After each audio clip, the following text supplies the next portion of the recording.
Is your manifesting practice not working for you? If so, stick around because this video will give you the one thing you need to change to allow it to work for you. I personally know this information because I use this regularly in my life, and I have for years. It is how I live debt-free, including my mortgage, how I left a six-figure corporate job to create my own business, and how I've expanded myself and my work tenfold since moving to a new city and a new state almost 3 years ago. If you're watching this video, I trust you've done some sort of manifesting or law of attraction type of work. Maybe it comes in the form of vision boards, affirmations, mantras, meditating. Maybe it's even mirror work. Whatever it is that you might be doing to attract into you what it is you desire. Any similar strategies. And I have done all of these too. So why is it that some people's work and others don't? And to me, it is because they know about the law of attraction or manifesting, but they either don't know or they forgot about the law of vibration. The law of vibration actually precedes the law of attraction. And what the law of vibration is it is utilizing a vibrational frequency to bring in your desires. Or another way to state it is to have resonance with what it is you're desiring and dreaming about. What you're going to hear me talk about today is feeling in. I can't express that enough, feeling into what it is you want to attract into your life. And so some of these things I'm talking about, the law of attraction, the law of vibration, those are actually part of a bigger, higher level universal laws. There's actually 12 universal laws. And so if you stick around until the end, I will share with you what those are, but I will also share with you how you can get yourself a copy of it. So for the sake of this part of the video, I'm going to talk about anyone who's manifested in the past. And although there's many different ways, affirmations, mantras, meditating, vision boards, right now I'm going to use vision boards as the example, all right? So if you have a vision board, just go and find your vision board and just stand there and do this after you watch this video, of course, not right now. But anyways, just stand there and look at it or sit there and look at it. And just simply observe yourself. Just notice what you're noticing. Don't judge, question, critique. Just notice what you're noticing. And when you're doing that, notice, what are you thinking as you're seeing these images? Are you believing into it? Do you have thoughts and questions in your head? Like maybe a question such as, is this even possible? Or maybe you sit there and look at it and say, oh, this would be so nice to have. Or maybe you look at it like, oh, this can't come soon enough. And so just as I demonstrated with those things, and we actually do this all the time, but we do it so quickly and routinely that we don't notice. But when we have thoughts in our mind, it triggers a bodily reaction to it. So just like when I said, is this even possible? I slumped down a little bit, I sat back. And what kind of vibrational energy is that giving off? I'm slumped back. I lean back like, I don't know if it's really possible. So if I'm looking at that vision board with that question and then the feelings that follow, what am I doing to my dreams? If I sit there and I look at that board like, wouldn't that be nice? And maybe I say it a little bit snarky or tongue-in-cheek, right there implies that I really don't believe I can have it. Or it could be like, oh, I desperately want this. Well, when we come from anything with desperation or coming from a point of lack, that's not a good space to be in. And so none of this is to shame and blame or anything, but it is just to point out probably why some of your dreams and your manifesting isn't coming true. And so I want to share with you, though, how to change that. And so knowing that your thoughts give off a physiological response to them, it's so important for you to feel into what it is you want, all right? So I am going to use having a horse in a horse ranch as an example on a vision board. Whether this is your thing or not, I think we can relate to this. So if it is a horse that you want, and when you see that picture of that horse or horses, feel what it would feel like every day to jump on that horse and to go galloping out into your pasture. Feel the wind in your hair.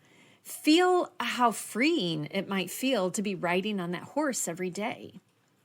If you want to live on a ranch with 40 acres, just imagine and feel into it. What would that feel like to get out of bed every day, pull that curtain back, and look out at your 40 acres?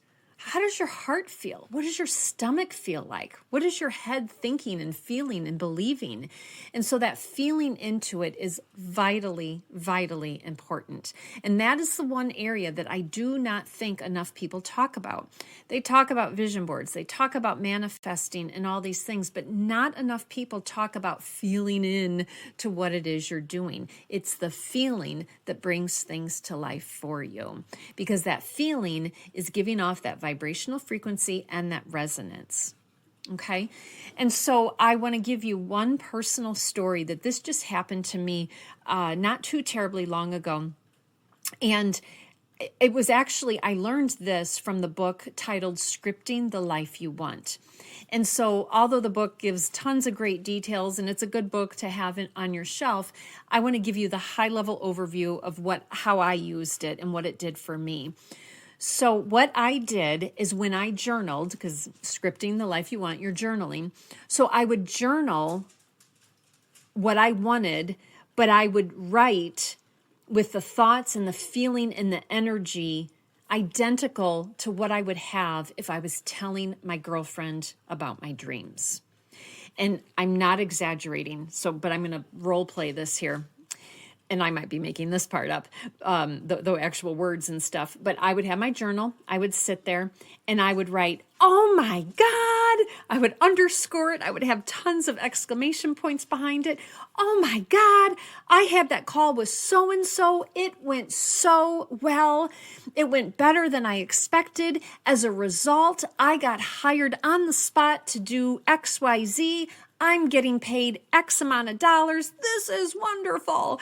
And that might sound like I'm exaggerating, but I'm not, because that voice in my head, that energy, the writing, all of that is exactly how I was journaling in my journal. And I mean, there was nothing but feeling in there, right? And that is key. And sure enough, when I did this for 2 days in a row, because I knew, this goes back about 3 years ago. I was new into doing my business exclusively. I had only been doing it maybe a couple of months, and I had a phone call with a former colleague, and I knew in my mind that I wanted to pitch to him my business, what I can do for him, and all those types of things. And so I was scripting exactly what I wanted, and I did it. I started it 2 days before I had that phone call, and I kid you not, that phone call with him truly turned out better than I ever could have expected. And it was because I applied this. Because when you do it the right way, this stuff can happen very, very quickly. All right. And so that's what I encourage you to do is to do this very type of thing. If you have never experienced any of this, I do want to give you something that you probably have, just so you yourself can feel the belief behind this. How many times have you maybe been having a discussion with a friend, whether it's live or on the phone, and you're just talking and sharing your dreams? And in doing that, you might say like, "Oh, yes, I'm striving to have X, Y, and Z. And when that happens, I'm going to do A, B, and C." And you're just talking and you're sharing. And in doing that, you've got this level of energy. And how many times after doing that did maybe somebody you were talking about, or like a certain piece or a segment of what you needed to happened for you? You know, maybe it was a phone call that you got from somebody who was the linchpin for all of this to take off for you. And I think most people in this space who've manifested and whatnot, you've probably at least had that experience. And one of the reasons why that happened is because you had that energy of talking it out loud and sharing your dreams with somebody. So that is what I encourage you to do. Now, if this is something that you need help with, setting goals, raising your energy, believing in yourself, as a certified hypnotherapist and a certified life coach, I can support you. I teach individuals how to confidently and courageously move from reacting to life to owning your life. And to me, knowing how to attract into your life what you desire is the best way to own your life. Now, I'm going to share with you the 12 universal laws. I promised you that. But if you are getting value out of this video, please like, comment, share, and subscribe. But also, grab a friend or two and go have a vision board party and apply all of these things to the mix. Excuse me. So I promised you that I would share the 12 universal laws. And so even though right now I'm going to verbally share with you those 12 laws, I do have in the description box a free download, and that is a download of me giving this presentation. And but since it's a webinar, I'm going into all the details and the nitty-gritty behind what all of these laws actually mean. Okay, so make sure that you grab yourself that copy. So right now, the 12 laws. Law of divine oneness, law of vibration, law of attraction, law of correspondence, law of action, law of cause and effect, law of compensation, law of perpetual transmutation of energy, law of relativity, law of polarity, law of rhythm, and law of gender. Now, some of these might seem very, very similar, and they are. A couple of them might seem like they're a little bit different. So that's why you want to make sure you grab your free download below so you can watch this webinar where I go into much more detail on all of those. So go back into your manifesting, but remember to bring this vibrational frequency, this energy, this resonance to it. Your mind, body, and spirit are all connected, and it needs to know exactly what you want and why you want it in order to deliver to you what you want. And so sharing your feelings is the absolute best way to allow that to happen. So thank you so much. I'm Connie Jo Holmes with Be You to Be Full Hypnosis and Coaching. Take care.